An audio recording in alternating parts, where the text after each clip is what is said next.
Começa agora 70 a mais. Como viver bem a partir dos 70 anos. Alô, amigos do 70 a mais. A nossa convidada de hoje é a Samara Eleutério. Ela é terapeuta ocupacional e tem muito a conversar conosco. Mas antes de falar com ela, eu quero, como sempre, pedir a vocês que deem o seu like, se inscrevam no canal e apertem o sininho. Precisamos de 1000 inscritos. Estamos quase chegando lá e contamos com vocês. E quero ouvir também a palavra daquele que nos ajuda, dos nossos parceiros comerciais. Somos movidos pela energia, nos 4 cantos do Amapá.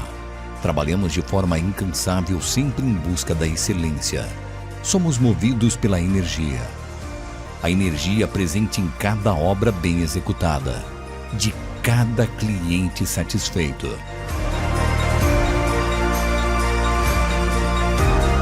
Somos a Eletroservice.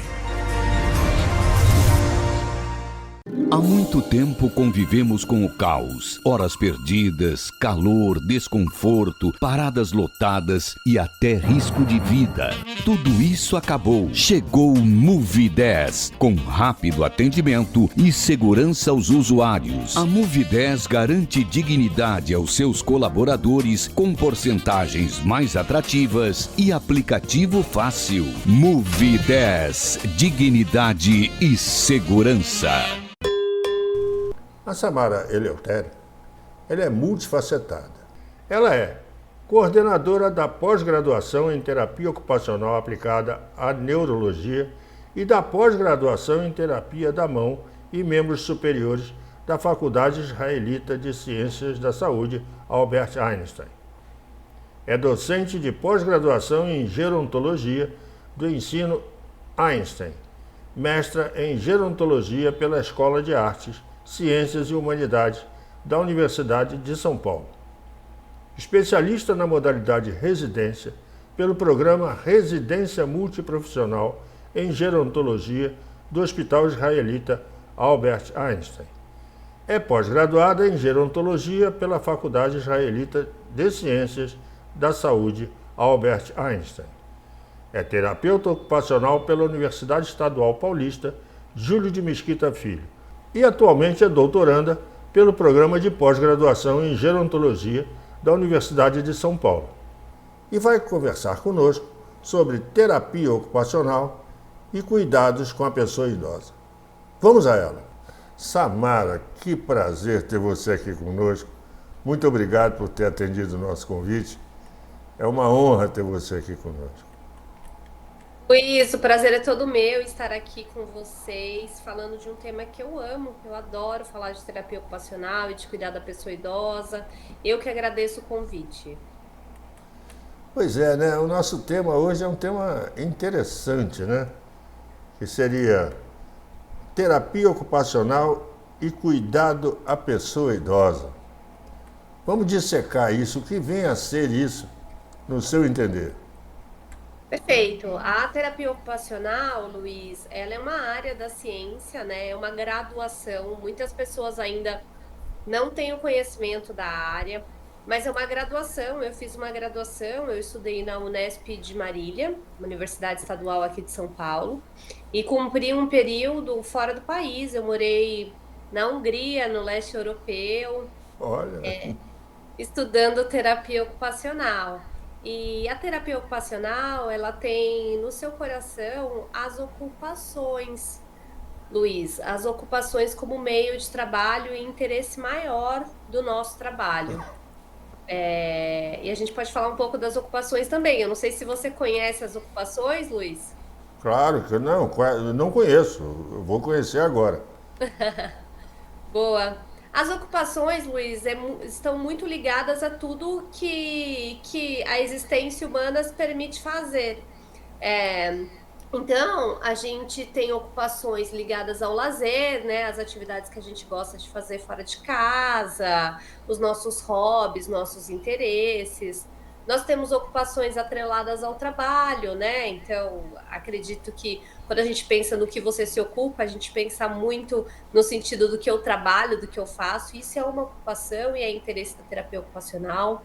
Temos ocupações ligadas também às atividades de socialização, então, tudo que envolve o meio social, a participação social, os nossos papéis sociais estão ligados às ocupações também. E nós temos as ocupações ligadas às atividades rotineiras, né? As atividades do dia a dia, atividades de autocuidado, que são de muito interesse da terapia ocupacional, como tomar um banho, higiene pessoal, a troca de vestuário entra nessas atividades de vida diária. Nós temos também as atividades relacionadas à gestão medicamentosa, gestão financeira, cuidar do dinheiro, cuidar das nossas medicações, cuidar da nossa casa. Tudo isso é ocupação. E para a pessoa idosa é essencial, né, Luiz, que a gente se mantenha independente nas nossas ocupações. Então, o terapeuta ocupacional é mais que bem-vindo no cuidar da pessoa idosa. Claro, com certeza, porque a ocupação bota a cabeça para trabalhar, né? Bota a cabeça e o corpo para trabalhar. E aí você consegue sair dessa letargia, né? Dessa indolência natural da velhice, né? Perfeito, Luiz. E eu vejo isso muito atrelado que você trouxe com a nova linha de envelhecimento saudável da OMS, né? A gente sabe que a gente saiu daquele olhar que antigamente se falava-se em envelhecer bem, era envelhecer sem patologia, né? Ai, tem que envelhecer bem, tem que envelhecer sem nenhuma patologia, sem nenhuma doença, só olhando para esses aspectos mais clínicos mesmo, né? E hoje a OMS ela já vem com uma proposta que entende que muitas pessoas vão envelhecer com doenças crônicas não transmissíveis, vão envelhecer controlando um diabetes, controlando um quadro de hipertensão, mas o envelhecimento saudável ele vai além desses aspectos, né? Hoje a gente entende que a funcionalidade, ou seja, essa participação social que você trouxe, né, essa participação nas atividades, nas ocupações, elas ditam o envelhecimento saudável. Então, o ideal hoje, o que a gente busca como profissional da saúde, é que as pessoas envelheçam participando das suas atividades com o máximo de independência e autonomia. E aí vem toda essa questão que você trouxe. Para que isso aconteça, a gente precisa olhar para as funções cognitivas, para as funções motoras, a gente precisa mesmo cuidar dessas áreas, porque a gente sabe que vai impactar na nossa participação das atividades do dia a dia. Pois é, eu vejo também que a família é muito responsável por isso, porque muitas vezes o idoso ele é colocado à margem da família e ele acaba sendo meio transparente, meio invisível. E aí todo mundo pensa, ele está velho, deixa ele quieto no canto, quando não é isso. Eu acho que a família tem que incentivar o idoso a se movimentar, a fazer suas atividades, a fazer suas coisas, né, para que ele seja participante no seio da família, não acha? Luiz, eu penso que essa questão dessa visão do idoso ficar em casa, a gente escuta muito, né? Eu, quando falo de terapia ocupacional, eu tendo a perguntar para as pessoas qual que é a ocupação da pessoa idosa. E é difícil, as pessoas não conseguem responder de bate-pronto, assim, qual que é a ocupação da pessoa idosa. É diferente, Luiz, se eu perguntar para você qual que é a ocupação da criança, né? Todo mundo vai me dizer, a criança ela vai brincar, a criança vai estudar, né, vai se desenvolver, o adulto vai trabalhar e a pessoa idosa. Sempre vem uma fala muito relacionada a isso que você trouxe, né? Ao descanso, a aproveitar a vida, muito ligado a algo que às vezes não faz o menor sentido para aquela pessoa idosa, né? Porque o envelhecimento ele é heterogêneo. As pessoas têm vontades distintas, elas têm desejo, elas têm sonhos. E eu vejo essa ideia de que o idoso, a pessoa idosa tem que ficar em casa, tem que descansar, muito enraizada nas demandas de idadismo, né? Que são os preconceitos em relação à idade. Então, para além você trouxe muito essa reflexão da família, do papel da família, né? É claro que a família incentivar é ótimo, mas acho que a gente precisa, Luiz, antes mesmo disso, ter uma desconstrução dessas visões equivocadas. E aí acho que você faz isso lindamente, tendo um canal para falar de pessoas idosas, né? E também sendo uma pessoa idosa, você me contou, tem mais de 70 anos, mostrando outras vertentes, outros papéis ocupacionais mesmo que a gente pode ter. E tudo bem, você gosta de fazer entrevista, gosta de se interessa por essa área, mas tem pessoas idosas que têm interesses distintos, múltiplos, né? E a gente às vezes fica naquela visão limitada, com base no idadismo mesmo, de que a pessoa idosa tem que descansar. Aí não faz o menor sentido, né, Luiz? A gente está aqui para justamente combater e mudar essa visão. Exatamente.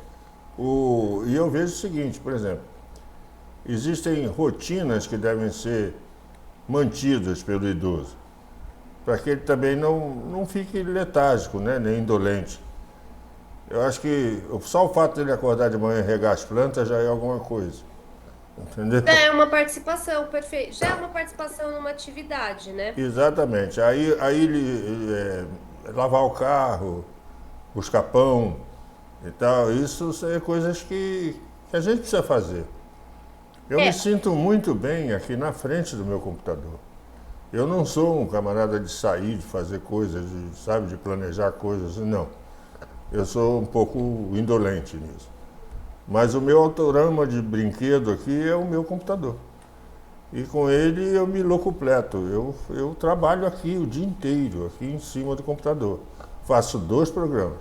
Esse e um programa musical que eu faço uma vez por semana, à noite, numa web rádio. Então eu estou totalmente atualizado a nível tecnológico, né? E eu acho que isso tem que ser feito também. Eu acho que as pessoas têm que se atualizar. O que você acha? Eu penso muito semelhante a você, Luiz, e é importante saber o porquê que às vezes a gente tende a sugerir e orientar as pessoas idosas a manterem suas atividades do dia a dia, né? Igual você trouxe, acordo, vou regar as plantas, vou cuidar da minha casa.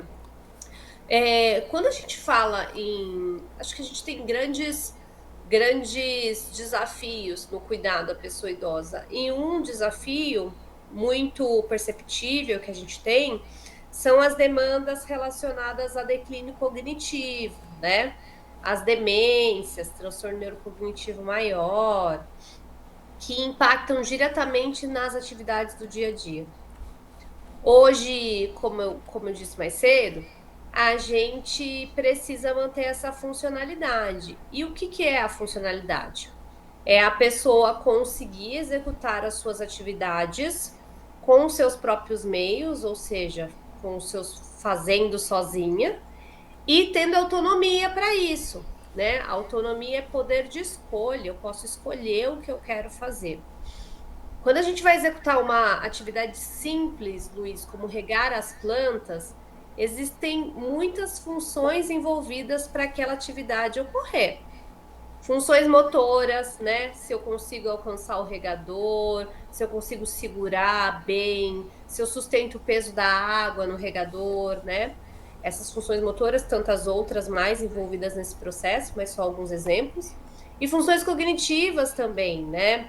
Ter o planejamento, organização da tarefa, ter atenção em quais plantas eu preciso colocar o volume de água correto. Então, a gente observa que as atividades do dia a dia, por mais simples que sejam, elas precisam de habilidades motoras cognitivas, psicossociais, para serem desenvolvidas.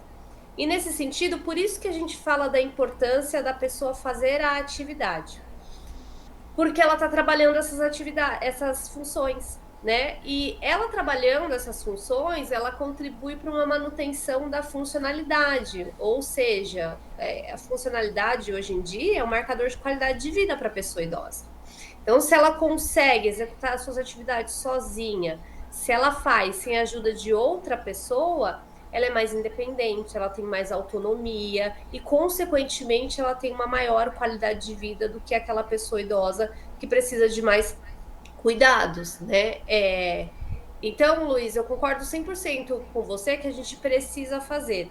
Até mesmo em alguns casos, eu atendo, né? Eu sou terapeuta ocupacional, eu atendo pessoas com demências, na sua maioria, atendo também outras patologias muito ligadas às questões cognitivas que impactam na funcionalidade. E eu sempre falo para os cuidadores familiares, deixe ele participar da tarefa. Deixa ele fazer, é importante que ele faça a atividade, porque dessa forma ele está trabalhando as funções motoras, ele está colocando o cérebro para funcionar, ou seja, estimulando as funções cognitivas. Isso é super importante, Luiz. Isso é importante porque vai trazer qualidade de vida para essa pessoa, né? Então, Eu tenho um exemplo aqui de uma senhora, ela tem 84, 82, por aí, 84, uma coisa assim. E a filha dela bota ela sempre para lavar a louça. boa! Para lavar a louça, para varrer a casa, enfim, sabe, para se movimentar. Então pega a esponja para não ficar com a mão dura, não sei o quê, vai lavar a louça e tal. E a velhinha vai e faz, e acaba fazendo. E isso eu acho que é importantíssimo, né? O que você acha? Eu acho que é importantíssimo, Luiz. Eu atendo pessoas idosas que já têm demandas cognitivas importantes e a minha prescrição é sempre que a pessoa participe das tarefas e faça o máximo possível do que é significativo para ela, né? Então, Samara, meu pai nunca teve esse hábito, então talvez agora não faça sentido ele retomar. Mas existem atividades que são significativas para aquela pessoa, né?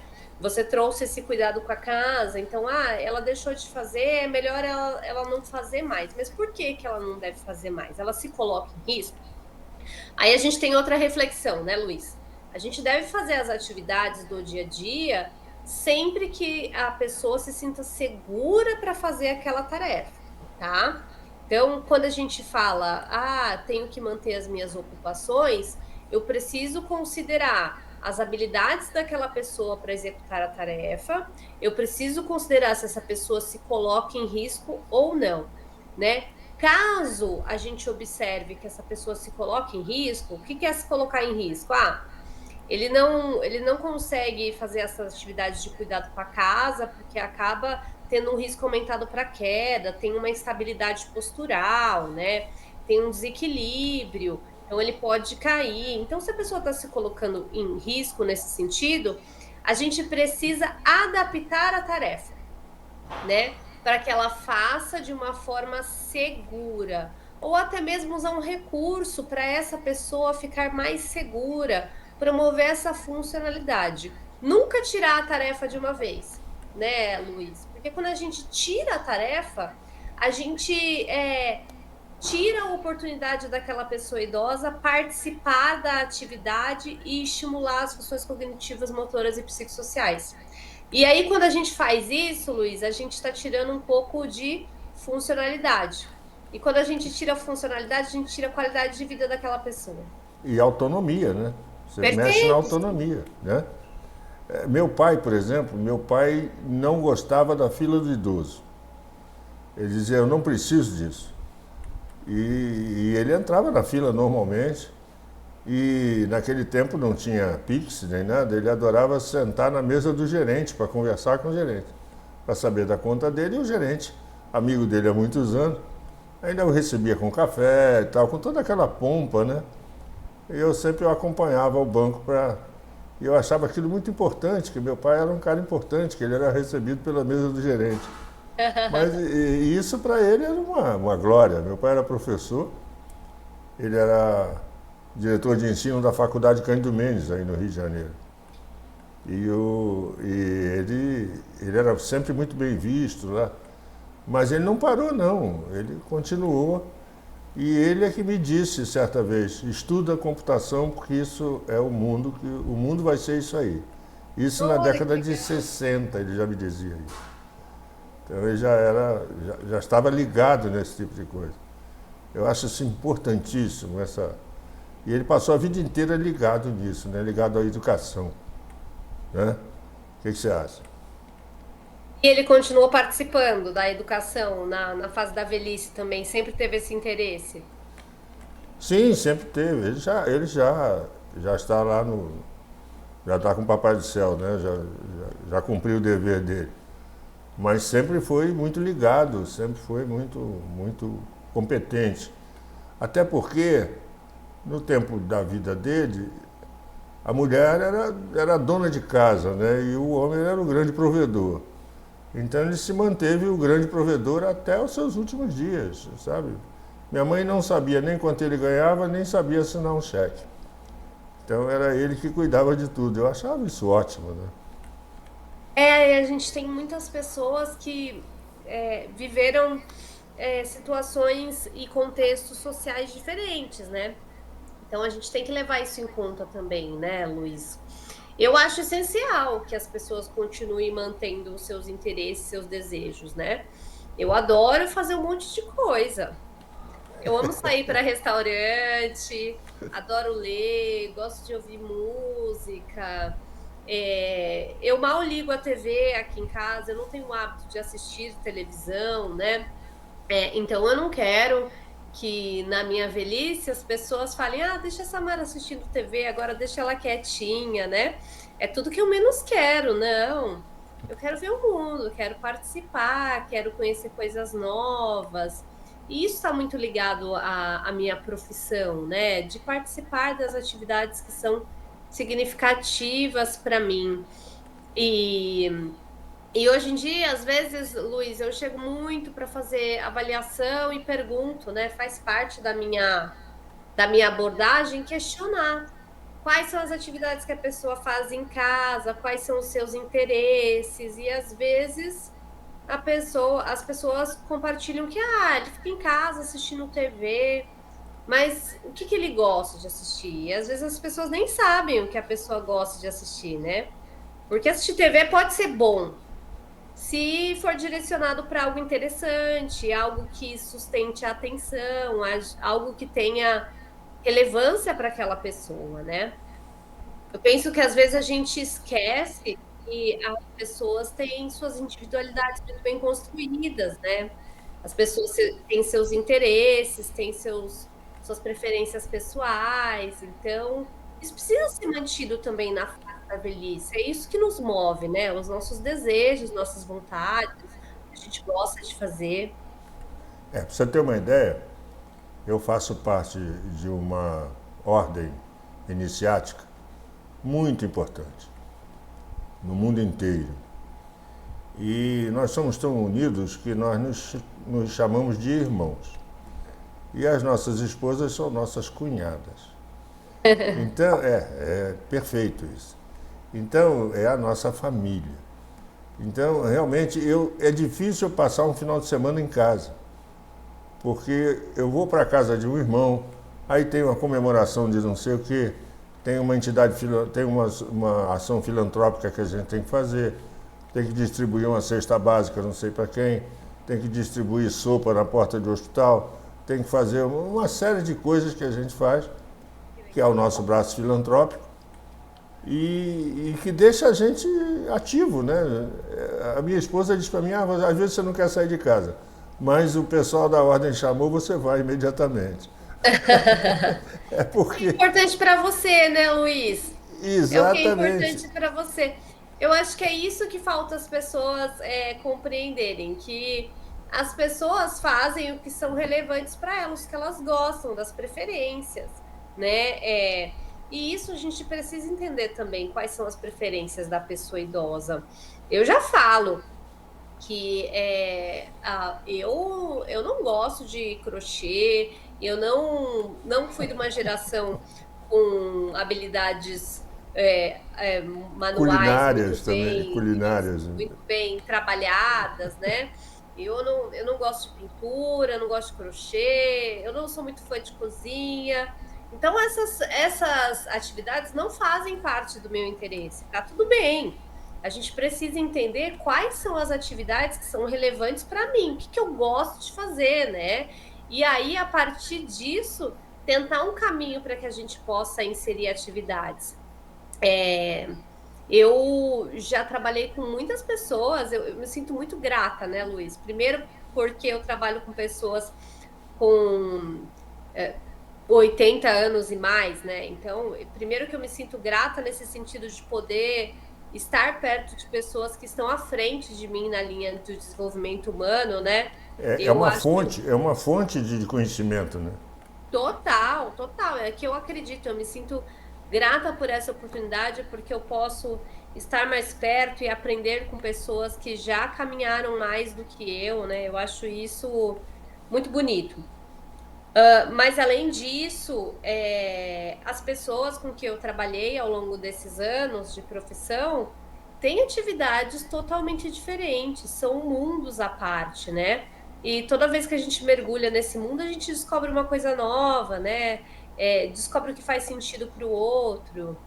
Então, nem sempre, não tem receita de bolo de falar assim, ah, vou lá, vou passar essa atividade, a pessoa vai fazer. Não, a pessoa não vai engajar. A pessoa vai engajar no que ela gosta de fazer, né? E eu acho que isso que às vezes a gente acaba desistindo com pessoas idosas que têm declínios maiores, cognitivamente falando, e funcionais, né? A gente quer propor uma atividade que às vezes não faz sentido para aquela pessoa. Às vezes não faz sentido para ela querer ouvir as mesmas músicas que você quer ouvir, né? É o que eu sempre oriento aos cuidadores. Ok, ele gosta de música, mas quais são os cantores que ele gosta de ouvir? Também adoro música, mas tem modalidades de músicas que não fazem sentido para mim, que eu não gosto. Muito pelo contrário, às vezes me deixa até um pouco irritada se eu ouvir muito, né? E aí tá a potência do meu papel, né, como profissional, em realmente avaliar qual é a atividade e nesse mundo de descoberta mesmo do que faz sentido para aquela pessoa. Pois é, você falou aí sobre o declínio, né? O declínio nas atividades, o declínio na força, né, do idoso. Isso aconteceu comigo, porque um dos meus hobbies principais era a mecânica. Sempre gostei de mecânica de automóvel, sempre tive carros antigos, sempre mexi com isso. E hoje em dia eu já sinto uma dificuldade, sabe? Porque eu não tenho mais aquela força para levantar uma peça, para puxar uma ferramenta, para arrastar um macaco, para empurrar um carro e tal. Eu sinto isso, porque eu também fumei durante 50 anos, então o pulmão já se estragou. Então eu tenho, o fôlego é curto. Tem que cuidar, hein, Luiz? Tem que cuidar. Terapia pulmonar e tal, está indo bem, sob controle. Não tem cura, mas tem controle. Mas, eu digo isso, esse declínio funcional, né, esse declínio das minhas atividades físicas, me afastou desse hobby, da mecânica de automóvel que eu gostava muito. Eu pegava um Jeep, desmontava ele todo, reformava e botava ele todo novo e revendia. Uau, que demais, Luiz, que demais. A minha antiga esposa, ela dizia, que eu comprava uma porcaria, transformava numa coisa boa, aí quando eu ia desfrutar, vendia e comprava outra porcaria. O seu hobby era transformar carros não tão bons em carros excelentes, né? Exatamente, é a alegria de você renovar, de você refazer, de você remontar, descobrir coisas, né? Isso era muito bacana. E hoje em dia não, hoje em dia eu transferi isso para o computador, né? Que é muito menor e muito mais prático. Mas você não deixou de se ocupar, né? De fazer uma atividade importante para você. Você também tem suas atividades importantes. E é isso, Luiz. Eu vejo muitas pessoas que deixam os hobbies e as atividades que são importantes por, às vezes, uma demanda de mudanças que acontece mesmo. E aí a gente está falando... O corpo sofre mudanças, né, Luiz? Mesmo num cenário de envelhecimento sem alteração nenhuma, sem nenhum quadro de patologia, no cenário que a gente chama de envelhecimento esperado, envelhecimento normal, né? O corpo sofre mudanças, a gente tem mudanças no cérebro, na nossa pele, na nossa composição corporal. E isso vai impactar, de certa forma, em como a gente executa as atividades. Mas essas mudanças, elas não nos impedem de executar as atividades, né? A gente ainda se mantém independente. Às vezes a gente precisa de maiores intervenções, como você já trouxe aí, né? Um fortalecimento talvez seria bem-vindo, trabalhar essa força de preensão palmar, né? Para que você possa executar a atividade com as ferramentas e continuar nesse mundo. Ou talvez ressignificar a tarefa, se não for possível, né? Então, hoje eu leio sobre o assunto, eu faço pequenos reparos, mas o importante é que a gente não pare, né, Luiz? O importante é que a gente não deixe de fazer as atividades. O que acontece é que eu dou dicas para outras pessoas. Perfeito, você mudou o seu papel, mas continua lá, Exatamente. né? Um irmão nosso, outro dia enguiçou no meio da rua, lá fui eu, para tirar ele do enguiço. Mas eu passei a mão no mecânico e levei. Quando eu cheguei lá, eu já disse para o mecânico, olha, aconteceu isso, você vai lá ver isso e tal. Aí o mecânico já foi certinho. Entendeu? Quer dizer... Essa expertise que você tem, ela é sua. Ela não se perde por uma questão dos anos, né? Não faz nem sentido isso.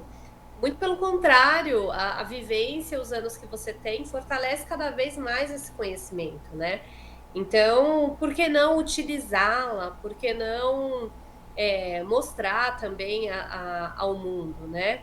E isso é importante, é isso que a gente acredita, que a pessoa idosa ela precisa participar das atividades. Pois é, eu queria inclusive fazer um alerta aos cuidadores. Porque eu vejo alguns cuidadores que isolam mais o paciente do que preservam o paciente. Tentam preservar e acabam travando o paciente. Eu acho que o cuidador ele precisa incentivar o paciente a se movimentar, a viver e tal. Eu acho que esse é um dos papéis, talvez o papel muito importante do próprio cuidador, não acha? Eu acho sim, Luiz. Eu penso que muitas vezes é uma linha, né? Eu sinto que a gente tem um problema Brasil em relação aos cuidadores, né? Então a gente tem cuidadores que muitas vezes não tiveram um preparo adequado para ter esse papel e esse trabalho. É uma questão do nosso país mesmo, a gente tem um desafio ali. É uma profissão que ainda falta uma regulamentação, um cuidado, uma estrutura. E é uma profissão que vem crescendo muito. E faz parte do nosso papel, né? Eu estudo gerontologia, faz parte do nosso papel de compartilhar o conhecimento. E muitas vezes, Luiz, eu vejo que o cuidador, ele está ali para cuidar. E ao querer exercer esse papel, acaba fazendo mais pela pessoa idosa do que o necessário. E esse mais, ele pode ser um pouco prejudicial, que a gente pode acabar tirando um pouquinho da autonomia e independência da pessoa. É isso mesmo. Eu não vejo que não é uma maldade, é por querer mesmo executar o papel. Às vezes é uma questão por demonstrar carinho e cuidado, né? Não, mas eu tô aqui para cuidar dele. Por que eles têm que fazer isso? Eu estou aqui para cuidar. E a gente precisa transformar que, às vezes, você deixar a pessoa fazer mais atividades é um cuidado muito mais efetivo. É o ideal para aquilo, né? Isso é o conhecimento, né, Luiz? A gente precisa transmitir esse conhecimento, multiplicar esse saber para que os cuidadores saibam que é importante que a pessoa faça as suas atividades, por mais simples que seja. Se ela tem condição de fazer e ela está em um ambiente seguro, ela deve sim se manter ativa fazendo essas atividades. Eu vou dar um exemplo. Muitas vezes eu já cheguei em casas em que a pessoa idosa falou assim, pega uma água para mim, e o cuidador buscava a água, né? Mas se tratando de uma doença progressiva, neurodegenerativa, né, como uma demência, por exemplo, essa pessoa ela vai perder essa habilidade de poder buscar a própria água sozinha. Então, quanto mais ela fizer isso de uma maneira independente e autônoma, melhor vai ser para a funcionalidade dela e melhor vai ser para a qualidade de vida dela. Então, Luiz, é essencial que Samara, mas eu vou falar para ele buscar água sozinho. Vai ser bom para ele que ele faça essas atividades sozinho. Ele vai levantar da cadeira, vai deambular, vai trabalhar essa marcha, Às né? vezes vai sair zangado mesmo, mas ele vai. Vai sair, mas ele vai fazer as atividades. E vai muito também de conversar, né, Luiz? Eu sempre. Às vezes as pessoas falam assim, ai, mas ele vai ficar bravo, igual você disse, vai ficar zangado. Uma coisa que eu faço muito no meu trabalho é sentar e conversar com as pessoas idosas, né, que eu atendo, da importância dela participar da tarefa. E eu explico o porquê que a gente deve participar, por que a gente vai trabalhar o que a gente vai trabalhar numa tarefa simples, né? Como buscar um copo d'água ou trocar uma lâmpada em casa, ou enfim, tantas outras tarefas que a gente faz rotineiras sem nem perceber como a gente está trabalhando as funções cognitivas e motoras. E a gente precisa ter essa acolhida. Eu sento, converso, falo do meu papel, porque o maior interessado nesse processo é a pessoa idosa, né? Então ela tem que ser participante também desse diálogo. Você falou aí um detalhe engraçado. Aqui em casa sou eu e a minha esposa. E se queima uma lâmpada, né, eu tenho medo de subir na escada e tal, porque Sim, porque por já se causa coloca em risco. aí eu vi na internet, porque a internet hoje é a enciclopédia dos anos 50, né? Tem tudo dentro. E eu descobri uma ferramenta caseira feita com um tubo de PVC, que é uma ferramenta para mudar a lâmpada, para trocar a lâmpada sem subir na escada. Olha que legal! Aí eu fiz essa ferramenta, como manda lá no YouTube, eu fiz essa ferramenta. E hoje eu troco as lâmpadas aqui da casa sem subir na escada. Se adaptou, né? E agora É faz uma de uma maneira. ferramenta, é uma ferramenta criada por uma E é o pessoa que eu. na, É na, perfeito, Luiz. E é o que eu falo. Às vezes a gente precisa de adaptações de cenários, né? Todo mundo precisa, não é só a pessoa idosa. Nem sempre as pessoas fazem as atividades de uma maneira semelhante ou iguais. Mas é importante que a gente não deixe de executar as atividades, né? Então, quando você fala dessa questão do cuidador, é acolher esse cuidador, sentar, conversar e mostrar para ele a potência, como vai ser benéfico para ele se a pessoa continuar fazendo as atividades. Até porque, Luiz, hoje a gente tem um cenário muito preocupante para os próprios cuidadores, que é a sobrecarga do cuidado. A gente já sabe que os cuidadores, eles adoecem também, muitos adoecem nesse processo de promoção de cuidado por se sentirem sobrecarregados. Não só por se sentirem, porque realmente estão sobrecarregados, né? Então, quando a gente estimula que a pessoa se mantenha mais independente, o cuidador também tem um benefício nessa sobrecarga, né? Uma redução. Exatamente. A sobrecarga do cuidador, ele tem que preservar isso, né? Porque senão ele adoece junto com o paciente, né? Adoece mesmo, Luiz, e isso já está mais que comprovado pela ciência, a gente já sabe, a sobrecarga de cuidado de pessoas idosas, principalmente que vivem com demências, ela já é uma realidade, e uma forma da gente reduzir essa sobrecarga é, de fato, manter essa pessoa o mais independente possível, né? Assim a gente consegue melhorar também o trabalho do cuidador. Então, por isso que é tão importante que a gente mantenha as pessoas executando as atividades importantes para elas no máximo que a gente vai conseguir. É claro, né, Luiz? Quando a gente fala de uma demência, o impacto na funcionalidade ele vai existir sim ou sim, porque a gente ainda não tem todos os caminhos das pedras, né, para saber como mudar esse quadro. Mas a gente sabe que a gente pode trabalhar com ações que mantenham essa pessoa o mais ativa possível. Pois é, e o cuidador é tão importante e é uma atividade que tem que ser regulamentada, porque o Brasil é um país que está envelhecendo. Tem muito idoso. Os idosos estão crescendo numa proporcionalidade muito grande e vão precisar desse profissional, certo? Eu acho que uma grande parte vai precisar desse profissional e ele tem que ser qualificado. Quanto mais qualificado, melhor no mercado de trabalho, concorda? Eu concordo plenamente, Luiz. É um desafio na área da gerontologia, a gente realmente olhar para o cuidador e promover ações efetivas para esse cuidador, porque o cenário, como você disse, no Brasil e no mundo, são de pessoas mais envelhecidas.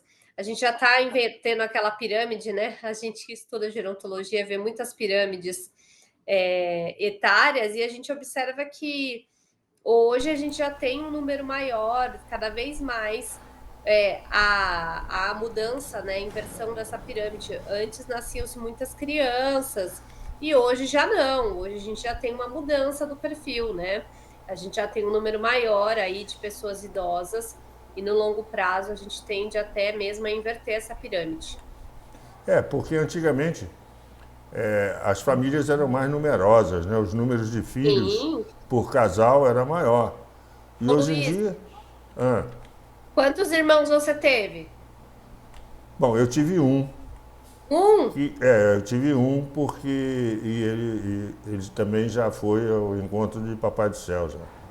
Entendi. Ele foi embora na época do HIV, da AIDS e tal. E na década de 80 ele partiu. Partiu com 33 anos. Partiu muito novo, era um advogado brilhante. Mas ele partiu e ficou só eu. Mas a minha mãe é uma família de 7 irmãs. Perfeito, Meu pai é de uma família de 4 irmãos.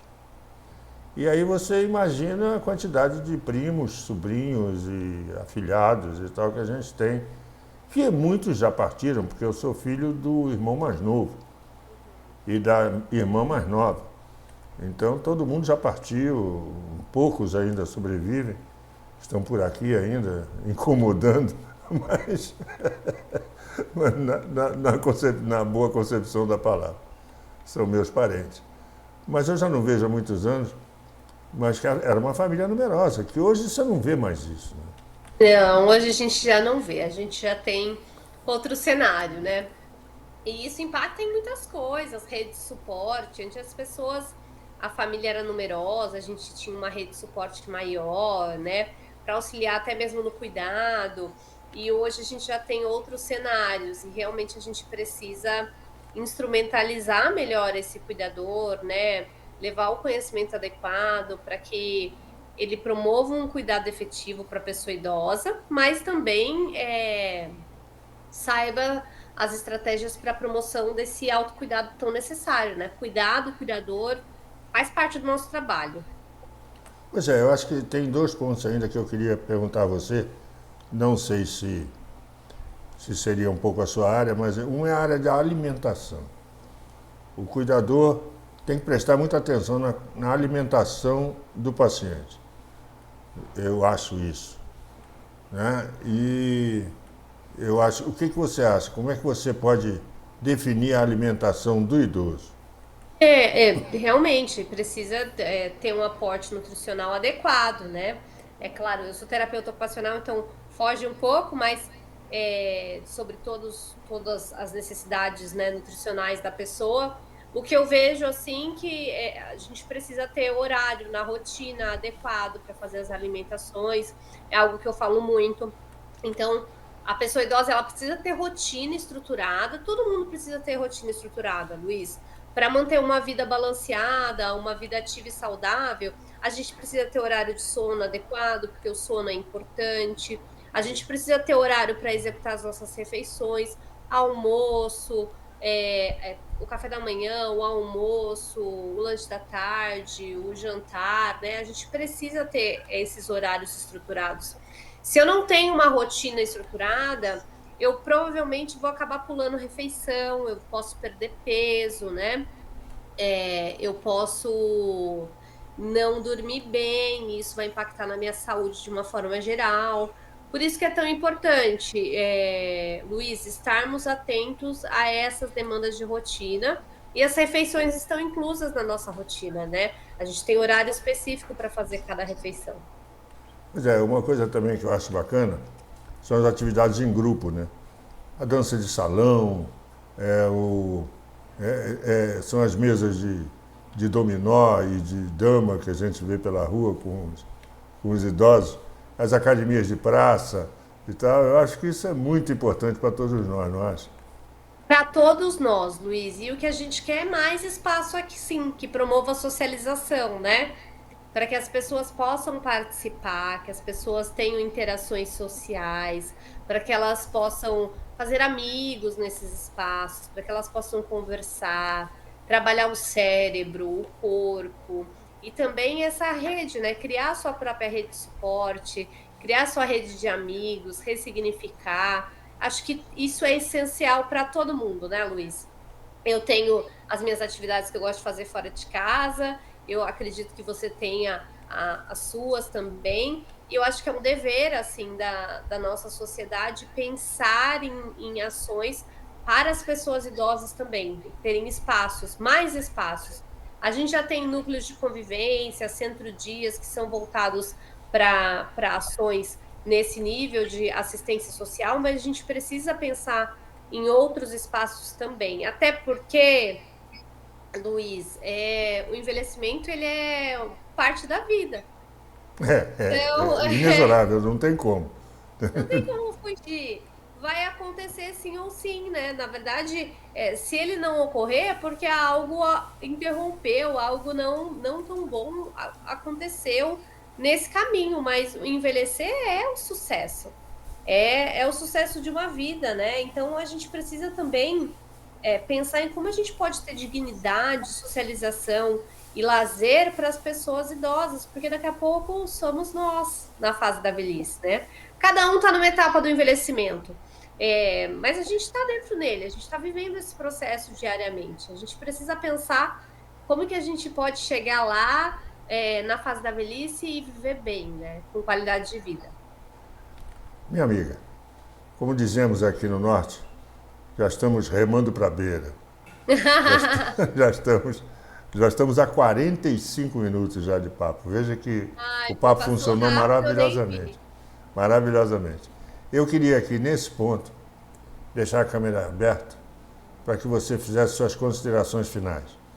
O que faltou dizer, o que você gostaria de dizer e quais são as dicas que você poderia dar. A câmera é toda sua. Eu gostaria de agradecer primeiramente, Luiz, o convite para esse bate-papo. Adoro falar sobre o cuidado da pessoa idosa e sobre a minha profissão.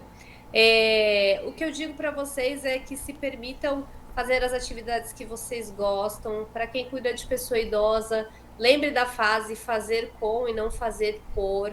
A gente ajuda bastante se a pessoa faz as atividades do dia a dia e se mantém ativo, né, dentro dessas atividades.